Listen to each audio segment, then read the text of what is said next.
నమస్కారం. అద్దం కార్యక్రమానికి స్వాగతం.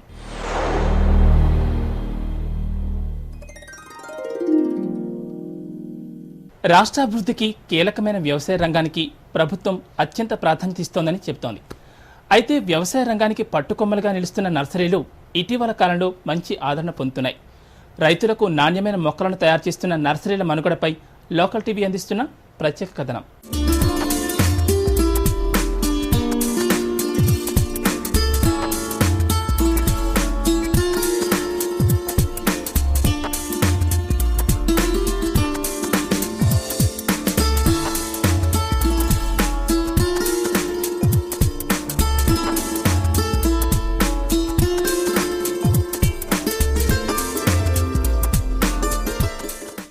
ఇటీవలి కాలంలో నర్సరీ మేళాలు బాగా జరుగుతున్నాయి. కస్టమర్లలో అవగాహన లేమి కారణంగా కొంత కన్ఫ్యూజన్ ఏర్పడుతోంది. ఈ కన్ఫ్యూజన్ దూరం కావాలంటే ముందుగానే ప్రిపేర్ కావాల్సి ఉంటుంది. మీరు ఎప్పుడైనా నర్సరీ లేదా హార్టికల్చరల్ ఎగ్జిబిషన్ని సంప్రదించారా? ఎంతో ఆహ్లాదకరమైన ఈ వాతావరణాన్ని వర్ణించలేం. ఈ అనుభవాన్ని ఎప్పటికీ మర్చిపోలేం. ఏ మొక్కలను కొనాలి అనే విషయం మాత్రం పెద్ద గందరగోళమే అని చెప్పొచ్చు. మన పెరటికి ఏ మొక్క సరిపోతుంది, లేదా మన ఇంటి లోపల అందంగా అలంకరించుకోవడానికి వేటిని ఎంచుకోవాలి అనే విషయాలు కన్ఫ్యూజ్ క్రియేట్ చేస్తాయి. సేల్స్ మెన్స్ చెప్పేటప్పుడు మాత్రం ఆసక్తికరంగా ఆకర్షణీయంగా ఉంటాయి. కానీ ఈ మొక్కలు ఇంటికి వచ్చే వరకు వాటి మెయింటెనెన్స్ భరించలేము. ఒక్కోసారి అవి చనిపోయే ప్రమాదం ఉంటుంది. ఎన్నో వేల రూపాయలు పోసి కొన్న మొక్కలు లేదా చెట్లు కళ్ల ముందే ఎండిపోయే పరిస్థితులు ఏర్పడతాయి. సర్వసాధారణంగా నర్సరీలు నిర్వహించేవారు కమర్షియల్గా ఉంటారు. కస్టమర్లకు ఎటువంటి మొక్కలు సరిపోతాయి అనే విషయం వారికి పట్టదు. మొక్కలు గిట్టుబాటు ధరలను దాటి అమ్ముడవుతున్నాయా అనే విషయాలే వారికి ముఖ్యం. ఈ రోజుల్లో వృత్తి ప్రమాణాలతో నర్సరీలు నిర్వహించేవారు అరుదనే చెప్పొచ్చు. దీన్ని దృష్టిలో పెట్టుకుని మనమంతా జాగ్రత్తగా ఉండాల్సిన అవసరం ఎంతైనా ఉంది. ముందస్తు ప్లాన్ ప్రకారమే మనం నర్సరీలో అడుగుపెట్టాలి. ఏ మొక్కలు ఎంత ధరలకు కావాలి అనే విషయాలపై అవగాహన ఉండాలి. మన ఇంటి గార్డెన్కి ఏ మొక్కలు సరిపోతాయి, ప్లేస్ ఎంత అనే విషయాలను పరిగణలోకి తీసుకోవాలి. మామూలుగా అయితే నర్సరీకి వచ్చాం కదా, ఏదో ఒక మొక్క కొనుక్కుని వెళ్తే సరిపోతుంది కదా అన్న భావన ఉంటుంది. ఇక్కడే పప్పులో కాలేసినట్టు. ప్రధానంగా కొన్ని ప్రత్యేకతలు ఉన్న నర్సరీల వద్దకే వెళ్ళాలి. కొన్ని నాణ్యతా ప్రమాణాలు పాటించాలి. వాటిలో కొన్ని ఇవి: పరిశోధనాత్మకమైన నాణ్యమైన మొక్కలు ఎంచుకోవాలి. కస్టమర్ తోటలో పెరట్లో మొక్కలు నాటి నుంచి పెంపకం, వాటి సంరక్షణ విషయంలో జాగ్రత్తలు, సలహాలు, సూచనలు పాటించాలి. గతంలో ఆ నర్సరీలు సాధించిన విజయాలను కూడా తెలుసుకోవాలి. కేంద్ర రాష్ట్ర ప్రభుత్వాలు ఏవైనా అవార్డు ఇచ్చాయా, ఎన్ని సంవత్సరాల నుంచి ఫీల్డ్లో ఉందన్న విషయాలు కూడా ముఖ్యమే. ఫ్లవరింగ్ ప్లాంట్స్ విషయంలో కొంత జాగ్రత్తగా ఉండాలి. వాతావరణంలో వచ్చే మార్పులకు మొక్కల మనుగడ ప్రశ్నార్థకంగా మారుతోంది. అరేకా పామ్స్ అనే వంగడం కోస్తా ప్రాంతం నుంచి ఇక్కడికి వచ్చింది. హైదరాబాద్లో ఉండే వాతావరణానికి ఇవి అస్సలు సరిపోవు. అది కోస్తా ప్రాంతానికి ట్రైల్ అయి ఉంటాయి. హార్టికల్చర్ ఎగ్జిబిషన్ జరిగినప్పుడు కస్టమర్లు వీటిని ఎగబడి కొంటారు. కానీ అవి బతికి చిగురు పెట్టే పరిస్థితి లేదు. ట్రాన్స్పోర్ట్లో దెబ్బతిన్న మొక్కలు పునరుజ్జీవం తక్కువే. కనుక ఆ మొక్కలను ఎంచుకునే ముందు వాటిని బాగా పరిశీలించాలి. ఆరోగ్యమైన ఎదుగుదల చాలా ముఖ్యం. మాది క్లాసిక్ నర్సరీ ఫ్లోరా పార్క్ అండి. మాది కుత్బుల్లాపూర్ మేడ్చల్ దగ్గర ఉన్నదండి. మేము ఇప్పుడు ఇక్కడ వచ్చేసి సీజనల్స్, స్టాండ్స్ ఇవే పెట్టామండి ప్రజెంట్. మా ఇక్కడ ఓన్లీ శాంపుల్గా పెట్టామండి, పబ్లిక్కి తెలవాలని. మేము స్టార్ట్ చేసి అరౌండ్ 8 months అయిందండి బిజినెస్. మాది వచ్చి కుత్బుల్లాపూర్లో 5 acres ల్యాండ్లో వెరైటీ ఆఫ్ ప్లాంట్స్ ఉన్నాయండి. ఇక్కడ వచ్చేసి మనకండి సీజనల్స్ పెట్టామండి. మ్యారీగోల్డ్, కాస్మోస్, సిసిల్ పీనియాలండి, సిలోసియాలు, కోలియాస్ అవి పెట్టామండి. కొన్ని ట్రే గార్డెన్స్ తెచ్చాము, స్టాండ్స్ తెచ్చాము. ఫ్లాట్స్ వాళ్ళ కోసం అన్ని స్టాండ్స్ తయారు చేసామండి. So that they can see and buy order we can deliver them. And response అండి ఇవాళ ఫస్ట్ డే కాబట్టి చెప్పలేము, కొద్దిగా డల్లే ఉన్నది. ఇంకా సాటర్డే సండే వస్తుంది కాబట్టి రెస్పాన్స్ మంచిగా వస్తుందని మాకు నమ్మకం ఉన్నది. 1992 నుంచి టిష్యూ కల్చర్ టెక్నాలజీని మన భారతదేశ రైతులకు తీసుకురావడం జరిగింది. దీంట్లో టిష్యూ కల్చర్ బనానా అంటే టిష్యూ కల్చర్ మెయిన్ టెక్నాలజీ అంటే యూనిఫామ్ ఈల్డ్ వస్తుంది. త్రూఅవుట్ ఇయర్ అవైలబిలిటీ ఉంటుంది రైతులకు. ఏమైనా ప్లాట్స్ వచ్చినా, రోగాలు వచ్చినా, డాట్ వచ్చినా కూడా మళ్ళీ ఇమీడియట్ మొక్కలు దొరుకుతుంటాయి. కాబట్టి టిష్యూ కల్చర్ టెక్నాలజీ 92 నుంచి మనం ఆంధ్రప్రదేశ్ రైతులకు తీసుకురావడం జరిగింది. ఆల్ ఇండియా లెవెల్లో కూడా ఇదే ఉంది. ఈ టిష్యూ కల్చర్ అంటే ఏదైనా ఒక మొక్క నుంచి మామూలు చిన్న పీస్ లాంటి మొక్కను తీసుకొని ఈ మొక్క నుంచి దాదాపు 1 మిలియన్ మొక్కలు తయారు చేస్తాం. ఈ 1 మిలియన్ మొక్కలు ఏంటంటే యూనిఫామ్గా ఉంటాయి, జస్ట్ లైక్ ఫోటో కాపీ లాగా. కాబట్టి రైతులకు ఒకే రకమైన ఈల్డ్, ఒకే టైంలో హార్వెస్టింగ్ రావడం జరుగుతుంది. అందుకని బనానా ఆంధ్రప్రదేశ్లో బాగా సక్సెస్ ఉంది. అదేవిధంగా టిష్యూ కల్చర్ టీకు, మ్యాంజియము, పౌలోనియా, తర్వాత పూల మొక్కలలో ఆర్కిడ్స్, యాంథీరియము, జర్బరా ఇవన్నీ. ఇది డిసీజ్ ఫ్రీ ప్లాంట్స్. అంటే మామూలుగా టిష్యూ కల్చర్ చేసేటప్పుడు ఏంటంటే డిసీజ్ ఫ్రీ టెస్ట్ చేసి డిసీజ్ ఫ్రీ ఉన్నవన్నీ మల్టిప్లై చేస్తాం. ఇక్కడ మేము టిష్యూ కల్చర్ చేసేది ఏంటంటే only photo copy. Mother plant ఎట్లా ఉంటే పిల్ల మొక్కలు అట్లా ఉంటాయి. కాబట్టి మన యూనిఫామ్ ఈల్డ్ అని వస్తాయి. ఫీల్డ్ ద్వారా వచ్చే డిసీజులకు మనం చేసేది ఏం లేదు. మేము చేసే మొత్తం టిష్యూ కల్చర్ దాదాపు ఒక 33 రకాల మొక్కలు తయారు చేస్తాము. ఆల్మోస్ట్ ఇండియాలో తయారు చేస్తున్నాం, ఆస్ట్రేలియా, మలేషియా లాంటి కంట్రీలు కూడా ఎక్స్పోర్ట్ చేస్తున్నాం. న్యూజిలాండ్ మామూలు ఆర్నమెంటల్ ప్లాంట్స్ అంటే నెదర్లాండ్ పోతుంటాయి. టీకి ఇదంతా న్యూజిలాండ్, ఆస్ట్రేలియా, మలేషియా దీనికి వెళ్తాం. ఈ బనానా మాత్రం త్రూ ద కంట్రీ సప్లై ఇస్తాం. ఎవ్రీ మంత్ ఒక 3 లక్షల మొక్కలు తయారు చేస్తున్నాం. మేము గత 30 సంవత్సరాల నుంచి మ్యాంగోలో రీసెర్చ్ చేస్తూ ఉన్నాము. అంటే మేము మ్యాంగో లోపల 100 రకాల మామిడి మొక్కలు తయారు చేస్తున్నాము. ఇది దీంట్లో వచ్చేసి రసాలు, మళ్ళీ ఎక్స్పోర్ట్ క్వాలిటీ కూడా పనికిచ్చే వెరైటీస్ ఉన్నాయి. అట్లాగే కలర్డ్ వెరైటీస్ ఉన్నాయి. కలర్డ్ వెరైటీస్ వచ్చేసి ఎక్స్పోర్ట్ చేయడానికి పనికిస్తుంది. అట్లాగే ఇయర్ అంతా వచ్చే మ్యాంగో వెరైటీస్ కూడా మేము తయారు చేస్తున్నాము. ఇంకొకటి ఏంటంటే మేము హైదరాబాద్లో ఇక్కడ ఫ్లాట్స్లలో ఉండే వాళ్ళ కోసం కూడా అన్ని రకాల పళ్ళ చెట్లు వాళ్ళకు ఫ్లాట్స్లలో పెట్టుకోవడానికి రూపొందించినాము. అది అట్లాగే దాంట్లో మీకు సపోటా, అంజీర్, చెర్రీ, మామిడి, అట్లాగే ఒకటే చెట్టుకు 4-5 రకాల మామిడి కాయలు కాసేటి కూడా రూపొందించాము. స్పెషల్గా హైదరాబాద్లో ఉండేటాళ్ళ కోసం, ఎందుకంటే వాళ్ళకి ప్లేస్ ప్రాబ్లం ఉంటుంది కాబట్టి వాళ్ళ కోసం ఇవన్నీ రూపొందించాము. మాకు గత 7-8 ఇయర్స్ నుంచి కూడా మాకు స్టేట్ బెస్ట్ నర్సరీ అవార్డు వస్తుంది. అట్లాగే మేము సీతాఫల్లో 20 రకాల దాకా ఉన్నాయి మా దగ్గర. న్యూజిలాండ్ వెరైటీసు, ఆస్ట్రేలియన్ వెరైటీసు, జామ లోపల 10-12 రకాలు ఉన్నాయి. దాంట్లో ముఖ్యంగా కేజీ జామ అని చెప్పి, యాపిల్ జామ అని చెప్పి చాలా రకాల జామ వెరైటీస్ ఉన్నాయి. అద్దం కార్యక్రమంలో ఓ చిన్న విరామం.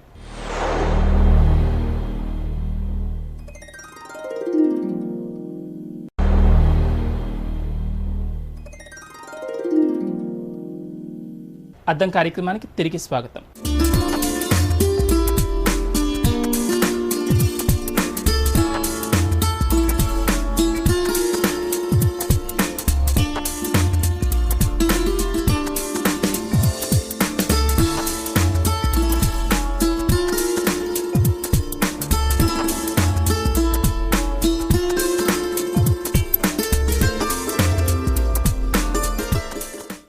ఒకప్పుడు మొక్కలు పెంచడానికి నర్సరీలకు వచ్చేవారిలో ఎక్కువ శాతం ధనిక వర్గాలే.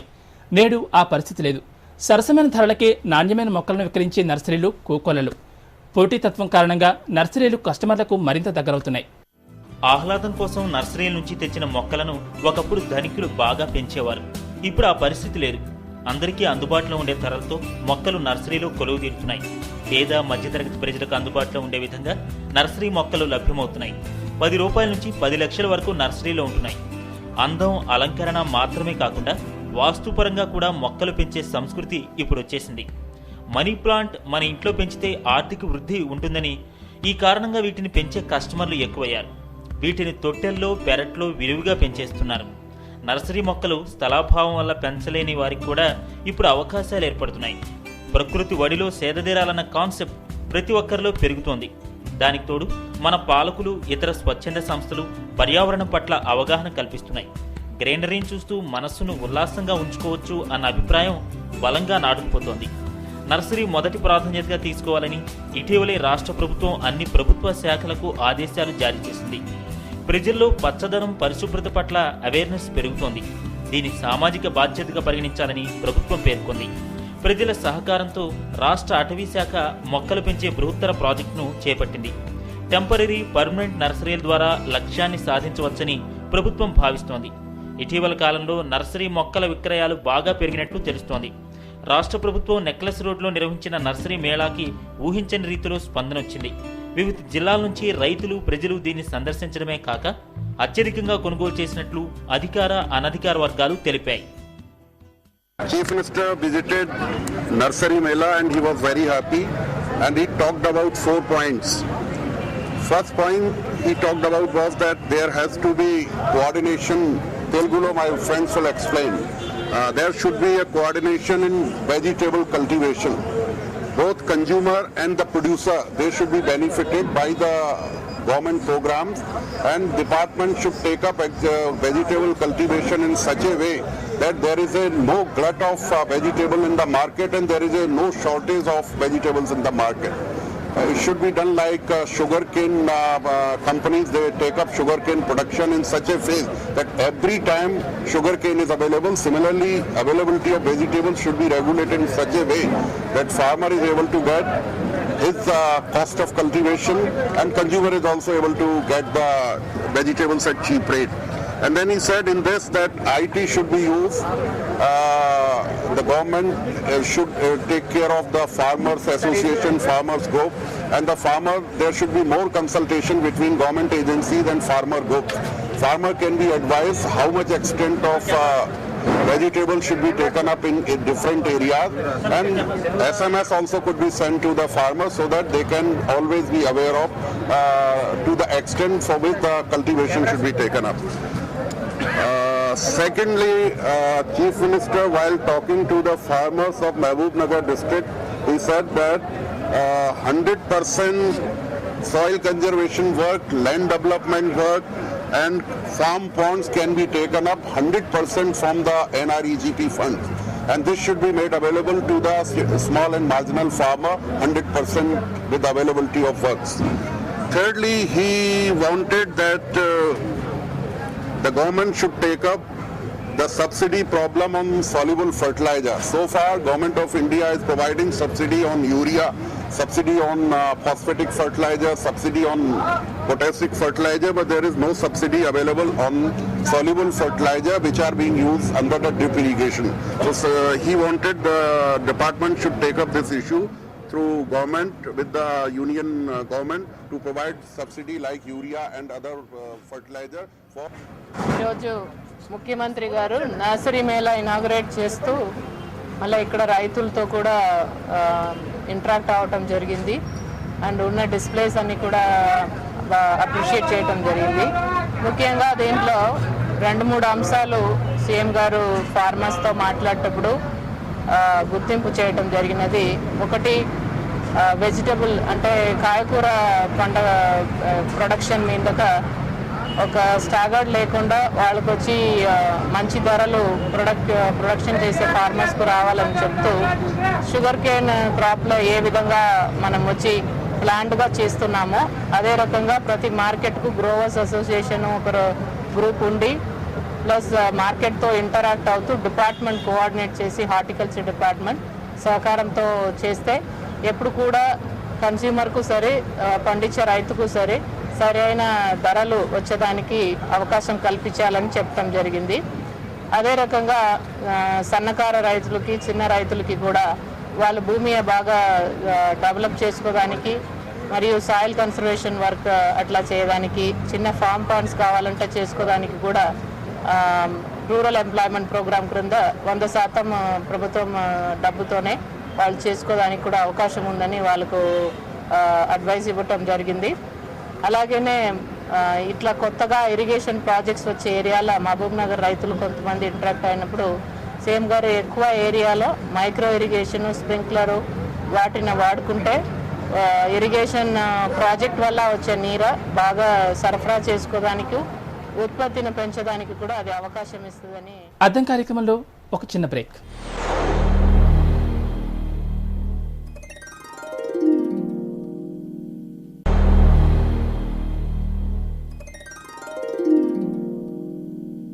Welcome back.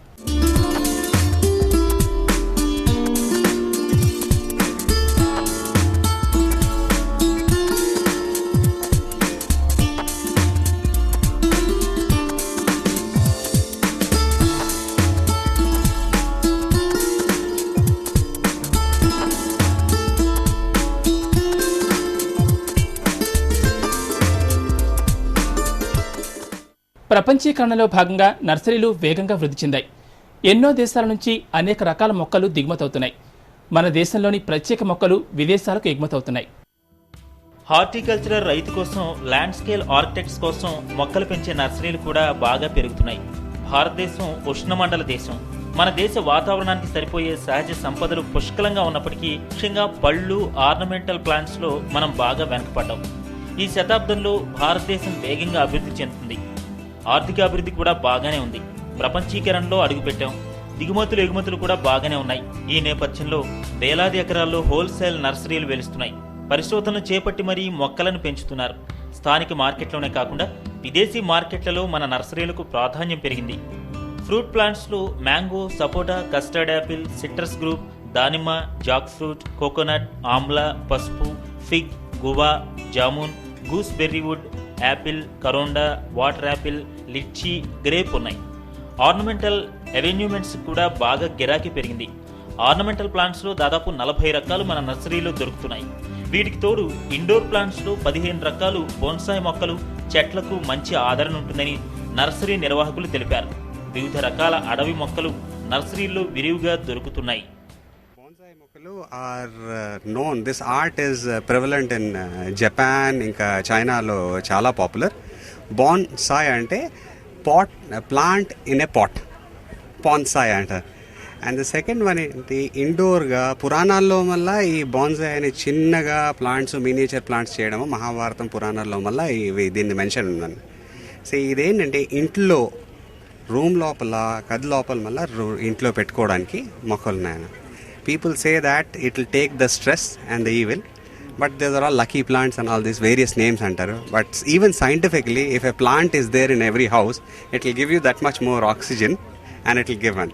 If each one of us plant one plant, మన దగ్గర కోట్ల ప్లాంట్లు ఉంటాయి ఇంట్లో, which will be helpful. ఇదేమో పెద్ద, this is a 55 years old bonsai.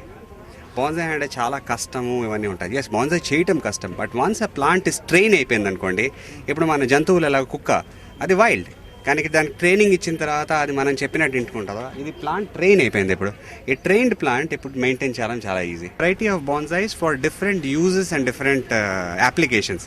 ఇంట్లో లోపల పెట్టుకోవడానికి, టేబుల్ మీద పెట్టుకోవడానికి. These are bonsais called ginseng బోన్సాయిస్.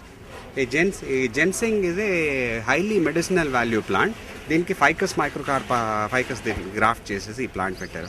So very easy to maintain, very aesthetic. పర్యావరణ సమతుల్యతకు మొక్కలు, చెట్లు పోషిస్తున్న పాత్ర ముదావహం.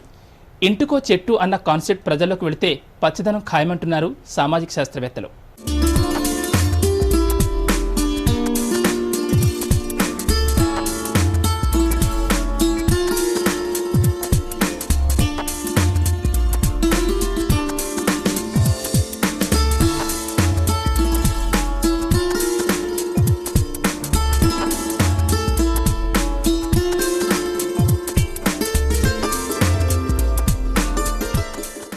ఈ కార్యక్రమం ఇంతటితో సమాప్తం.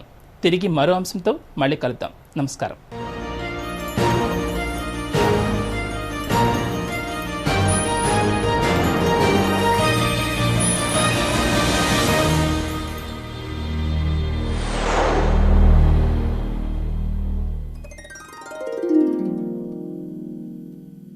Anchors dress courtesy, Global City Central Mall, Banjara Hills Road number 10, Hyderabad.